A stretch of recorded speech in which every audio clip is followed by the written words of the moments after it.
What about if only one person is on the deed, two people on the mortgage before being married? So this sounds like there were two people that were on a mortgage before they were married, and only one of those individuals is on the deed.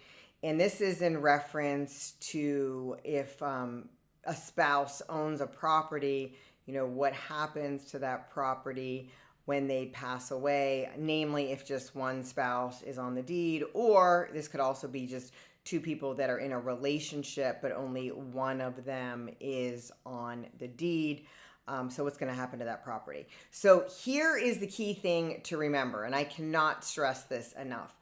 Ownership of a property is determined by what the deed says, not who's on the mortgage. So the mortgage is not going to be looked at or considered when determining who the owner of the property is. That is simply done by looking at the deed itself, right? So if you have, say, someone who owns a home prior to marriage and then they get married, they were the only person on the deed because they bought the home themselves, and then they never put their spouse on the deed, that property does not automatically go to the spouse when the owner dies. So the other spouse that was the owner dies. So essentially one person on the deed means one person owns the property. And then if that person passes away,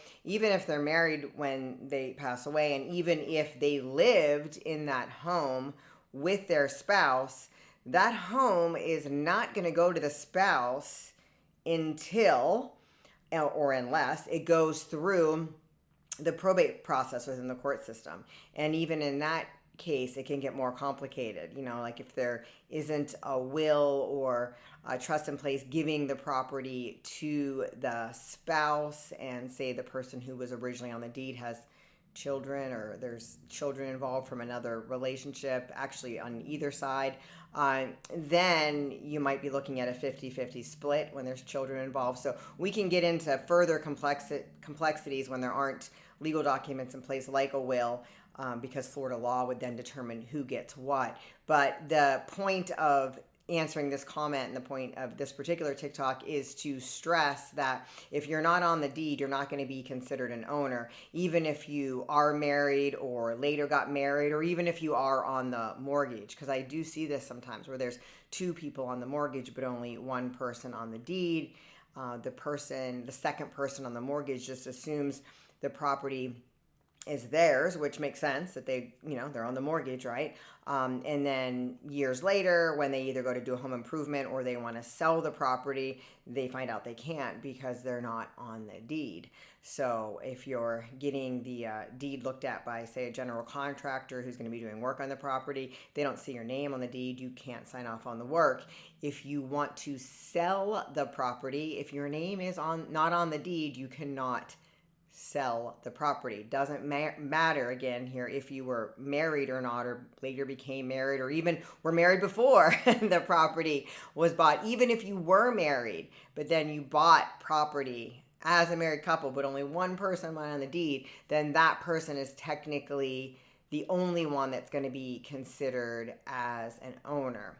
So that being said, it is very important that if the intention is that the surviving spouse owns the property themselves, 100%, when the other spouse passes away, then you have to make sure that the spouse, both spouses, eventually to become the surviving spouse, but you have to make sure that both spouses are on the deed.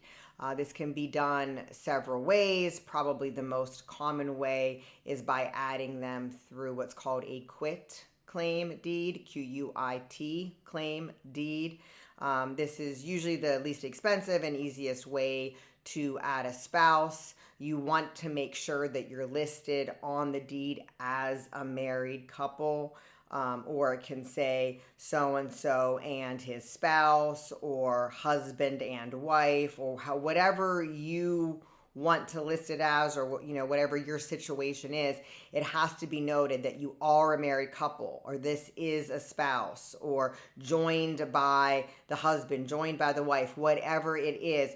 Those are the words that are the magic legal words that show the court system, the legal system, that this property was owned as what is called tenants by the entirety property, which is a fancy word for a married couple own this property.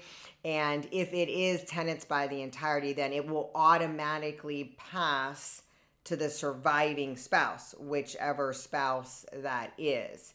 But again, if the spouse isn't on the deed, or if there's not a mention of the husband or the wife, and you don't have this married couple deed, it's just one person's name on the deed and no mention of another person, then that property is not going to go to the spouse without a probate proceeding, and even then may not go 100% to the spouse, depending on the circumstances.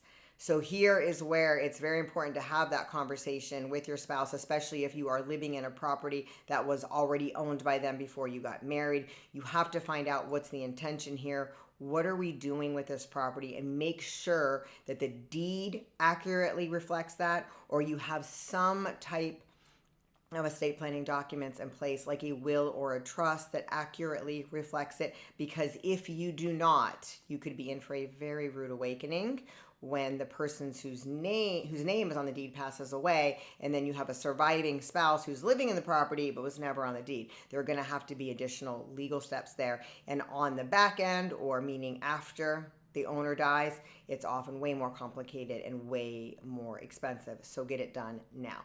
Okay, I hope this answers the question. I hope I was following with it right. If there's any other questions about deeds, estate planning law, and you're in Florida, do not hesitate to reach out to our office. We're at Cause Law Office, and the link is in my bio.